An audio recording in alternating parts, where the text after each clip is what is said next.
Alors le cours sur les aires, bon, il y a quelque chose de très important, c'est de ne pas confondre le calcul d'une intégrale avec une aire. On ne dit pas l'intégrale, l'aire c'est l'intégrale de a à b de f de x dx. Une intégrale, les bornes ici, la borne a et la borne b, elles peuvent être, a peut être plus petit que b, mais a peut être plus grand que b. Vous aviez la relation intégrale de a à b de f de x dx égale moins intégrale de b à a de f de x dx. Le résultat d'une intégrale, c'est un nombre réel. Donc ça peut être positif, ça peut être négatif. Attention, une aire, c'est toujours positif.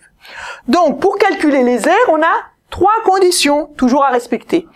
Donc dans ce cas-là, où la courbe est au-dessus de OX, la fonction est continue, elle est positive, A est plus petit que B.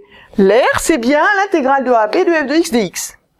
Dans le deuxième cas, attention, la fonction est toujours continue, mais la courbe est dessous OX, donc la fonction est négative. Toujours A plus petit que B, attention. L'aire à ce moment-là, c'est moins l'intégrale de a à b de f de x dx. Si on cherche l'aire entre deux courbes, on doit bien regarder quelle est la courbe qui est au-dessus de l'autre, ou quelle est la fonction qui est, pour une valeur de x, plus grande que l'autre. Donc mes deux fonctions sont continues sur mon intervalle.